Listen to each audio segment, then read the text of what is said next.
I did 4,000 calories of carnivore for 21 days and I lost 5 pounds. You reverted back on purpose so you could track it for 30 days, right? Yeah. So then I started 4,000 calories of standard American, 500 grams of carbs, a little over 150 grams from fat, and about 150 grams from protein. The first day I felt fine. Instant bloat, right? Like you eat something, you're like, and then days like 2, 3, and 4, I had pretty bad constipation. Like I was like, wake up in the middle of the night. So I finally got through that. And then I started to adapt a little bit and I actually feel okay.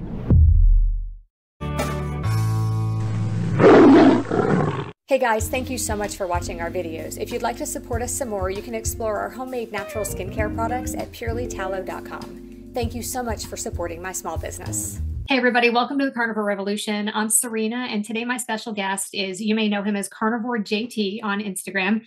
And we're friends. We've seen each other on Instagram quite a bit. We talk sometimes, but it really caught my attention when JT decided that he was going to go back to the standard American diet as an experiment to see how it affects him after being a pretty strict carnivore for a while. So we're going to talk about that and find out how he's feeling on that kind of a diet. How's it going? It's going good. Awesome. It's better than would be expected, but which is really insane. So let's first start with your story and how you decided to be a carnivore, and then we'll go back to that. Like, what made you become a carnivore, and what's that process been like for you? honestly, ironically enough, it was to feel better. So I did have some weight to lose, but I didn't pick carnivore because I needed to lose weight. I was in really good shape in pretty much my entire 20s. Played college athletics, was in the fitness industry, was in the athletics side of it at the Division I level, did amateur bodybuilding, got married, had little kids, worked a whole bunch, gained weight. Classic story, right? And so finally I was like, all right, I gotta get this off. And so I'd been carrying around for probably 2 years. And so I went back to my old dieting habits. I would oftentimes do like a Whole30 approach, just as a reset. I was like, I'm going to do that for 90 days. Started to lose weight, but I didn't feel good. I was like, what is this? I was literally like, this is the worst thing in the world. Like I have not cheated for 90 days. I have not had anything, no alcohol, no nothing. And I don't enjoy the food, because for the most part on Whole30, you're encouraged to eat lean meat. So I was eating like, ground turkey, 93.7 ground beef, lots and lots of chicken, vegetables. And I just didn't feel good. And most of it was bloating, right? Like you eat and you're like, nah. And so I honestly, I got done with it and I was like, this is dumb. I was like, and I literally just put the weight right back on. I lost like 12 pounds or something. And I was like, put it right back on. And then I finally had a moment where I was like, all right, I gotta figure something out. And my wife sent me Paul Saladino, which is funny because in the carnivore community, it's like Saladino. But I honestly, I have no problem with Saladino. Yeah, me too. Strictly from the fact that his approach evolves based on how he's feeling, which is totally cool. And I truly think he just wants people to be healthy. Like I've heard him say, if vegan is what makes you thrive and everything's good, I don't think it is. But if it is, do it. Yeah. And I can respect that. And so my wife was like, he's a little kooky, which, I mean, if we all lived in Costa Rica and we had access to, farmers markets and surfing all day, we might be too. That's exactly right.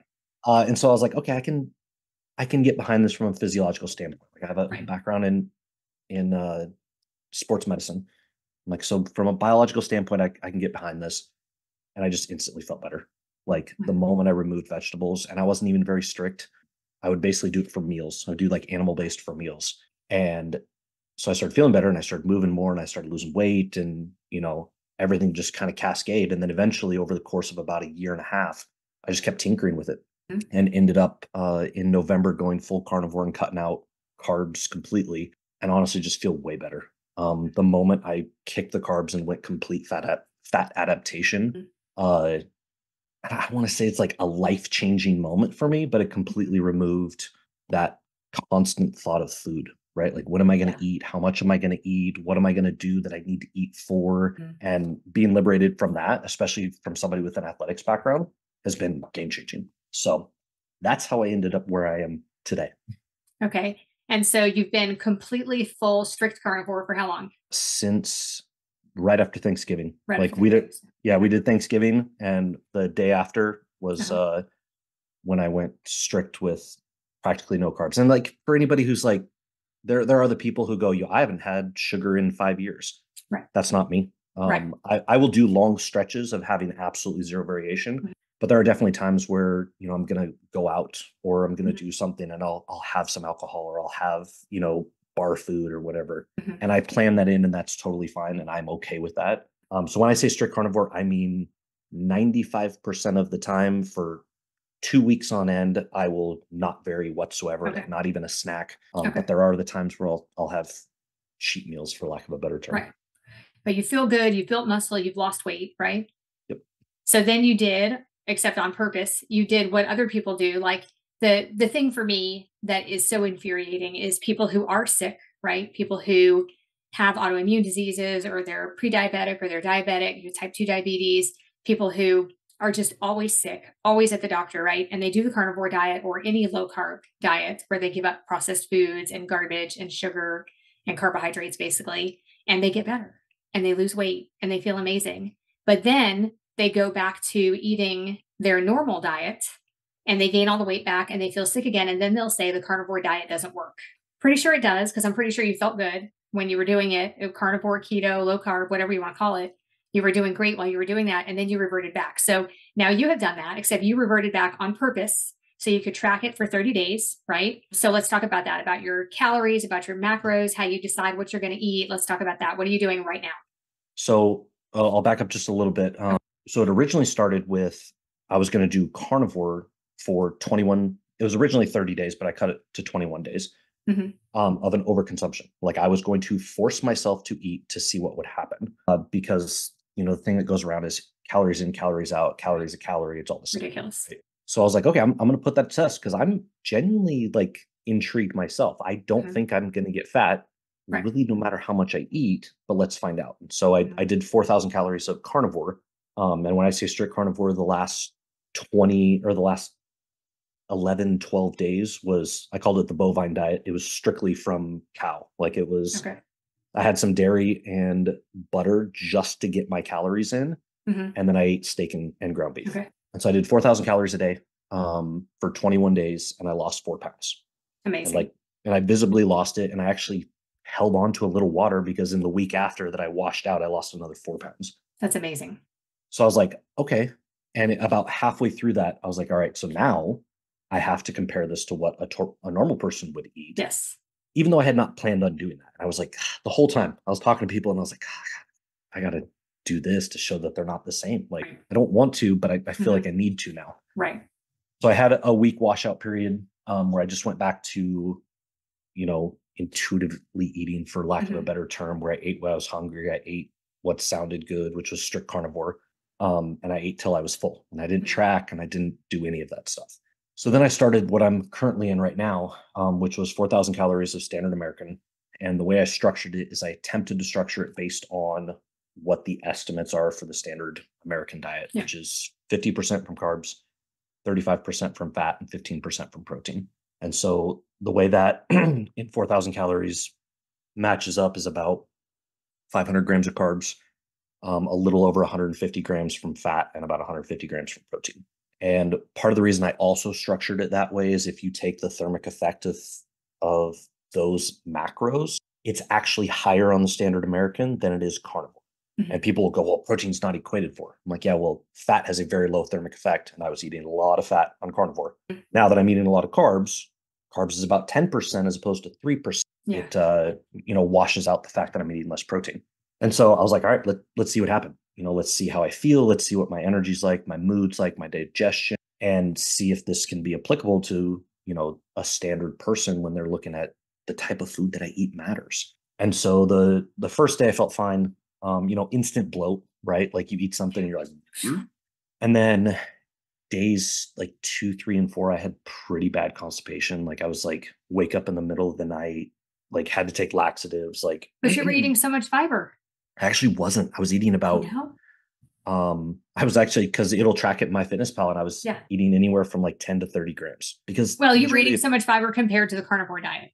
Well, yeah, compared to the carnivore diet. And then I realized I'm like, you might actually need to eat fiber if you're eating a bunch of crap food because all this stuff is just toxic that sits in there with no way to move. That's right. And so I finally got through that, and then I started to adapt a little bit, and I dropped a little bit of water weight, and I'm slowly on the back up, but I actually feel okay. which really illustrates to me a couple things. And one is how important it is to be metabolically healthy, right? Yeah, right.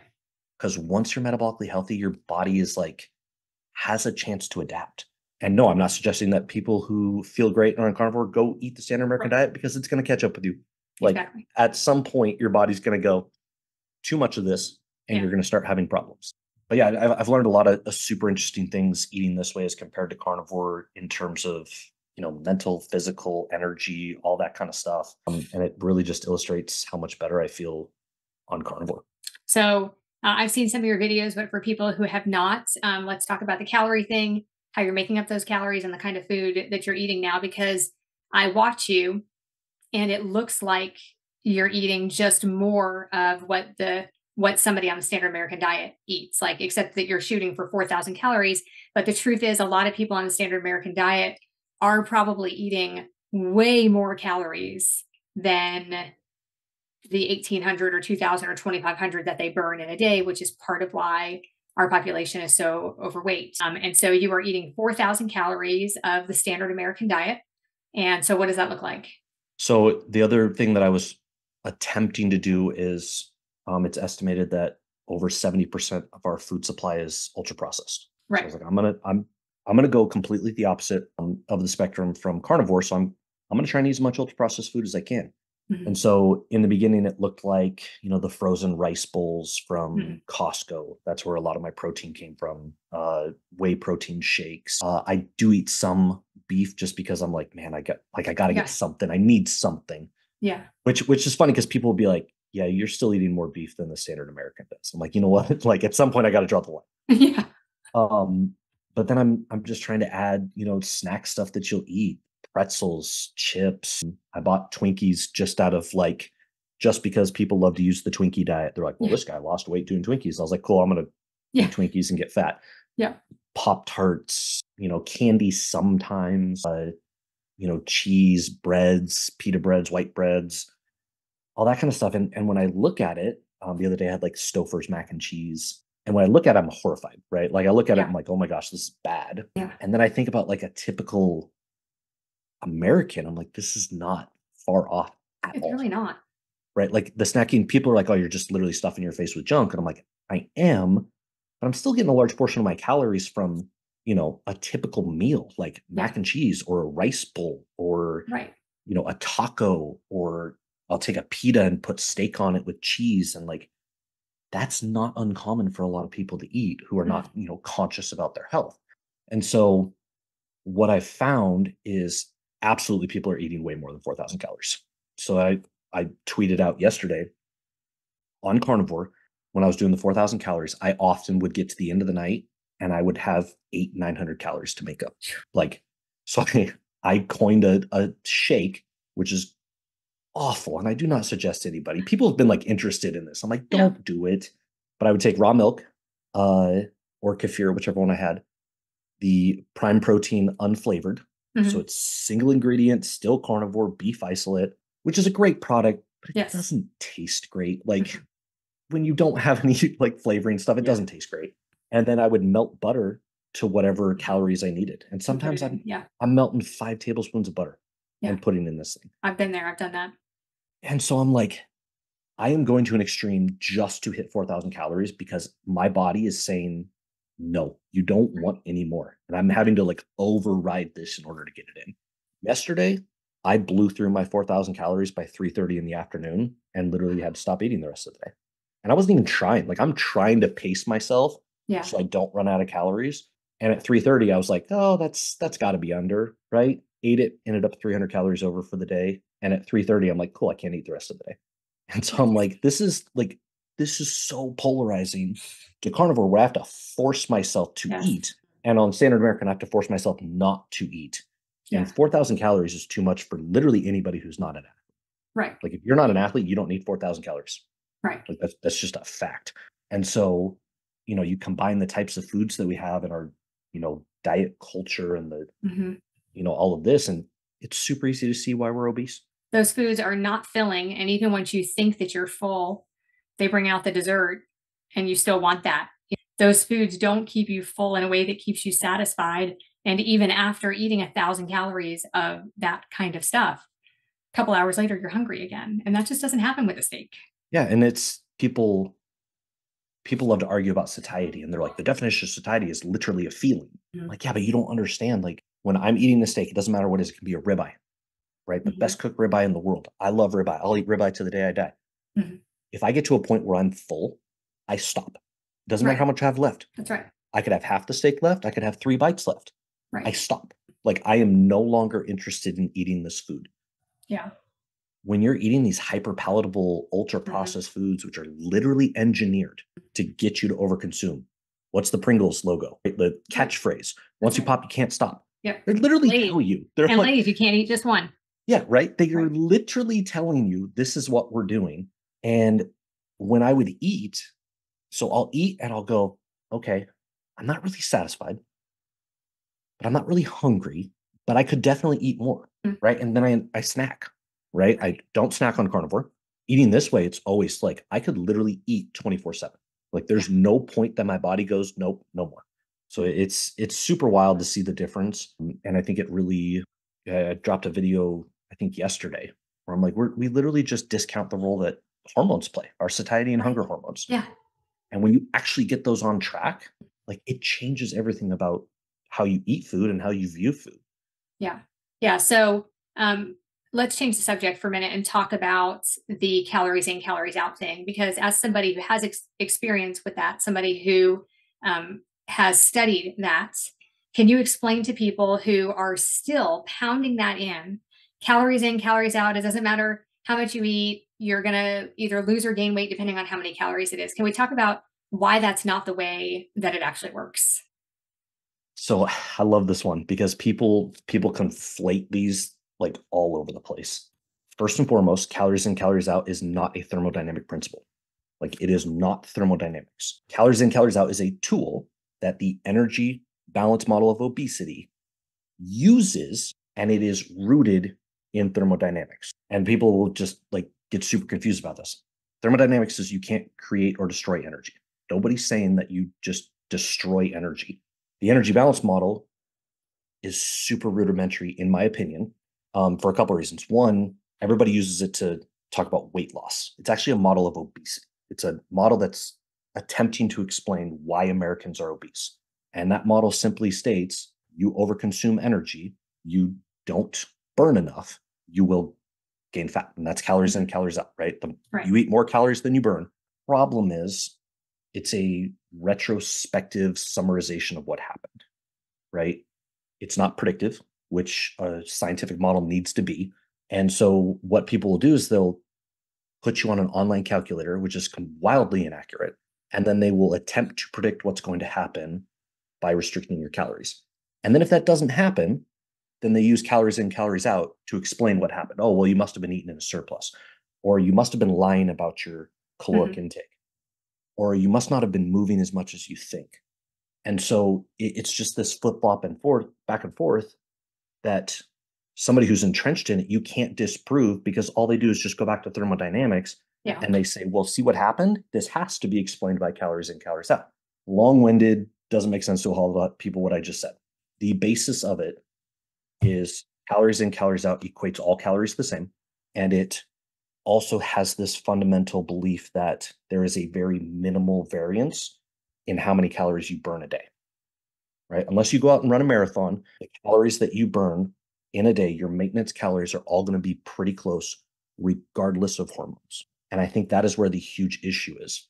And so I'm actually literally editing a video on this right now, where the type of food that you eat affects not only how much energy your body burns, but the processes by which your body can excrete energy in order to maintain that equilibrium. And so what people will do is they'll all equate that into calories out without recognizing that the calories in function affects that calories out.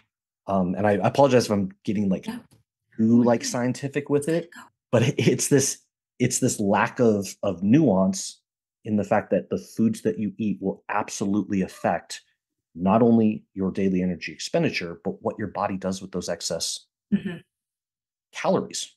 And so by discrediting what hormones do, what you're basically saying from a calories in, calories out standpoint is thermodynamics dictates fat storage, which it absolutely does not. Like if we don't have an appropriate endocrine response, you don't have fat storage. And people will go, well, you're not destroying energy. I'm like, yeah, your body can get rid of it, right? Your body can expel it. It can expel it in urine. It can expel it in feces. It can raise its basal metabolic rate. There's a whole number of things that the body can do in order to maintain this equilibrium. And I think that's something that I was able to show on carnivore, because the comebacks are always, well, obviously you burn more. And I'm like, there's no way. I'm not that active. Do I look like I'm active? I'm not that active. I work from home, right? I walk around my house. I work out 4 days a week. I don't work out that hard, for lack of a better term. I don't do cardio. I have long rest periods in between. I do not burn that calories. I'm almost 40, like I'm 37. I don't have this wildly, you know, high basal metabolic rate. And so 4,000 calories is above my maintenance, hands down. So what's the explanation? The explanation is my body, based on the types of food that I'm eating, has appropriate endocrine responses to get rid of excess calories. And so it's this rudimentary understanding that it's the cup analogy, right? Right. I have my cup and that's how many calories. And if I go over on it, I'm going to store it as fat. Like, no, it's not that. That is so disrespectful to the human body. Yeah. And I use this all the time. Like, whether you want to believe that we were created or whether you want to believe that we evolved, I can use both of them. You're really telling me that we evolved to the apex predator of the entire world and our body cannot regulate excess energy? Or you want to tell me that we were created without an ability to modify? But what you're saying is, if I eat, half a tablespoon of peanut butter every day, that somehow puts me over my caloric maintenance, I'm going to get fat over the course of the next 5 years. Right. Well, because it's going to add up throughout the years. And then that's what they want to say. Right? That's not what I think. That's so ridiculous. Like, you cannot tell me. And then it's just the mental gymnastics that go back and forth to explain it. And it always comes back to thermodynamics. And every single time I'm like, okay, explain to me how thermodynamics, a law that's based in energy, which has no mass, explain the mechanism by which that stores fat. Yeah. And that's still waiting. The thing that infuriates me so much about that explanation with calories in, calories out is that it puts people off and makes people quit. Like the women like me who are, because this happened to me in the beginning, was barely eating. I was in a group where they really recommended a lot of fasting. And so I was eating about 2 hamburger patties with a little bit of butter or cheese on them, one or the other, 2 hamburger patties. They were already pre-measured. They came like that. So I knew how many calories, I knew how to track them. I wasn't tracking, but I knew how to. And it's not like I was pattying out a hamburger that was a pound and then saying, oh, I'm not eating enough. I was eating 2 hamburger patties on Monday, Wednesday, and Friday. And I was fasting like Tuesday, Thursday, Saturday, and then I would eat on Sunday. I was basically fasting 3 whole days a week and then eating, on the off days. And it may have been Monday, Wednesday, and Friday I was fasting. Doesn't matter. But I was eating 3 days a week, 4 maybe. And I wasn't overeating on that Sunday. I wasn't like overeating to the tune of the 18 pounds that I gained in 8 months of undereating. I mean, I wasn't fasting every other day that entire time, but even when I was eating 7 days a week, I was eating about that. I was eating like one meal. And at that point, I've been dieting my whole life, right? I had eating disorders and disordered eating. My brain was all messed up. My hunger cues were all messed up. Like I didn't know when I was hungry. I didn't know when I was full. So those 2 hamburgers or whatever I could fit in that one meal was not very much food. And at that point, my metabolism had started to slow down. My stomach had shrunk, right? I just wasn't as hungry. I had told myself that I couldn't eat. So then I wasn't hungry. And I ended up gaining 18 pounds in 8 months like that. As soon as I started eating more, I started to lose weight. I had to maintain for several months to boost my metabolism. And then I was able to lose. But people will say, that's not true. You must have been eating more. I was not eating that much more. And then I go for months, a year and a half, where I ended up losing 35 pounds. I felt great. Eating a little bit too much cheese, but started under eating again. And I gained 17 pounds back.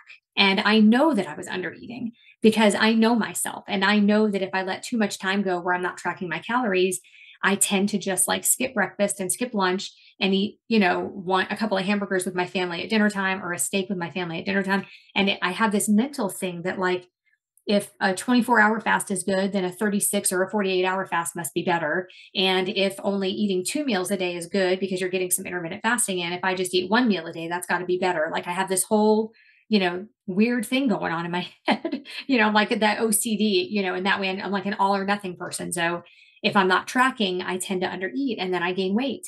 And there are people who will argue with me all day long about the fact that I can't gain weight if I'm undereating.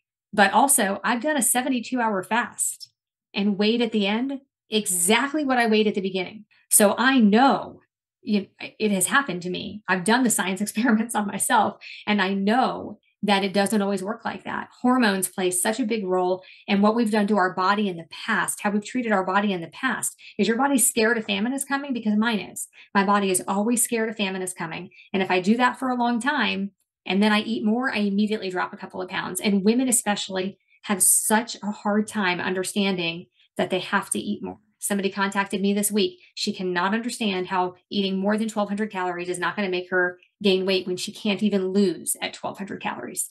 It's because you're only eating 1,200 calories. That's what a toddler needs. Of course you can't lose weight. Your body is like, no. And then people want to say, well, how do people starve to death then? If your body just goes into conservation mode, how do they starve to death? Like, you got to just like catch your breath, let people chill out. Like it just doesn't make any sense to them because it is so ingrained, the calories in and calories out thing. And I can't understand how somebody who's a personal trainer or has a background in nutrition science can still think that. It's because it's what they teach. Yeah. Right. Like, so on my podcast, I've had several people with PhDs, MDs, naturopathic doctors, registered dietitians. They're all taught that. Yeah. It blows my mind. So, I have a bachelor's in sports medicine. I have a master's. It's not nutrition or anything, but, and I'm like, how can you be taught the same thing that I was taught in that? And they're like, because they literally talk about that. And then we just move on. And then we talk about, different reactions in the body and how different food affects different functions. And I'm like, okay, we literally have dietitians out there who don't understand what gluconeogenesis is. Yeah. I'm like, how can you not? You will argue with me to the ends of the earth that carbs are essential and I have to eat carbs. Yeah.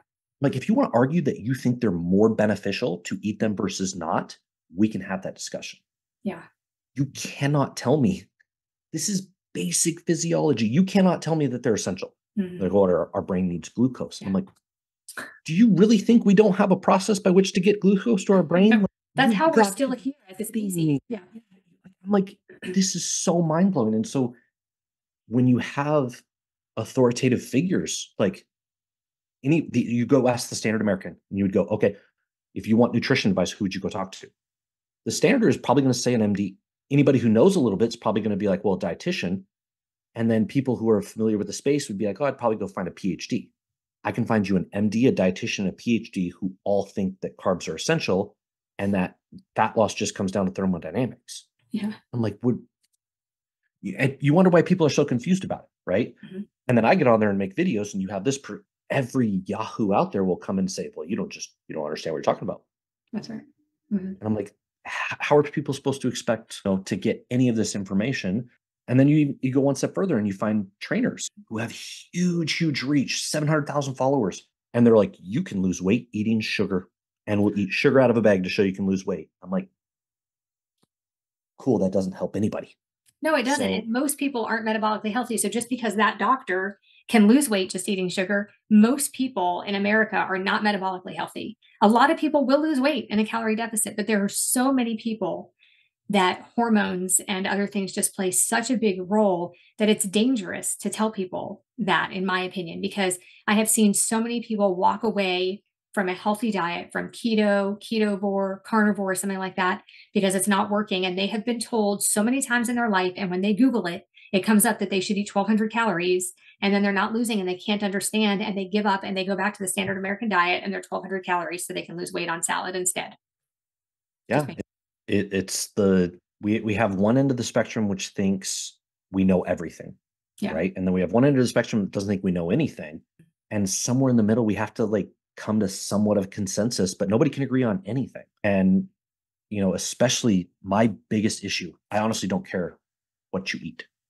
My biggest issue is not understanding how damaging all these ultra processed foods are. Yeah, right. Like, and people are like, you push carnivore and you try to convince people that carnivore is the best. I'm like, no, I'm very simple in what I tell other people. Stop eating processed food. Right. Yeah. That's it. Just do it for 30 days. Yeah. Mm-hmm. And if you don't feel the best you've ever felt, go pay somebody $1,000 to show you how you can eat cupcakes and lose weight. Right. Right. Like that's literally just do that. And then what I think will happen is you'll feel better and you'll go, okay, I wonder if I could feel even better, which is exactly what I did. Man, so I wonder what happens if I take this out. And then I end up carnivore. I didn't have to be carnivore. I don't have like some life-altering autoimmune disease that requires me to be carnivore. Right. I just feel better. And we have all these preconceived notions of, oh, well, your performance is gonna suffer. Why do the best athletes in the world eat carbs? Why, and it's just like it's tough. Like it's tough dealing, with this all day, every day. But I think people are finally, from a general perspective, there are definitely people who are coming around to it. And I think, the more this happens, the more people will start to realize that, like a lot of stuff that they've been told, not always truthful. Yeah, that's right. So how much longer do you have on this standard American diet experiment? Normally I would have an hour count for you, but it's today is day 12. So I got about 8.5 hours left, or 8.5 days left. 8.5 days. Okay, awesome. Can't wait to hear. What I can't wait to hear is how much better you feel when you switch back over to carnivore. I'm excited for that to happen for you.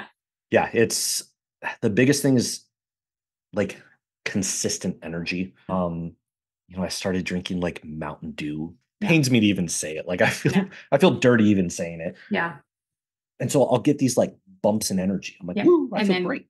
Yeah. And then you like go like this. And then you start like getting in your head. Right. I'm like, man, I can totally see how it's easy to be depressed eating like this. And addicted. Because you're going through these constant roller coasters. And when it's down, you're like, man, like, what am I doing? Like, and I have this, I know why I'm doing this, but I'm like, man, what am I doing?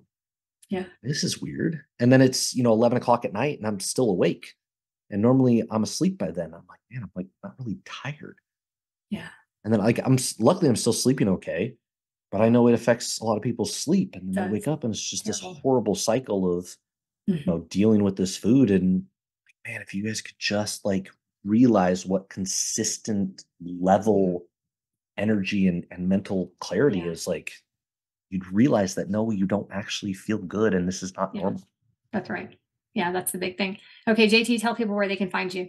So I'm on pretty much every social media platform. My main ones are YouTube, Instagram, and Twitter at Carnivore JT. Twitter is at Carnivore_JT. You can also find me on my website, The Inner Carnivore. I got merch there, The Inner Carnivore podcast, hosted there. It's also streams on Spotify, iTunes, Amazon Music, iHeartRadio. Awesome. All right. Thank you so much for taking the time out of your day for not eating for the last 35 minutes so we could do this. Thank you for having me on. Okay. Thank you for watching. We'll see you next time on the Carnivore Revolution.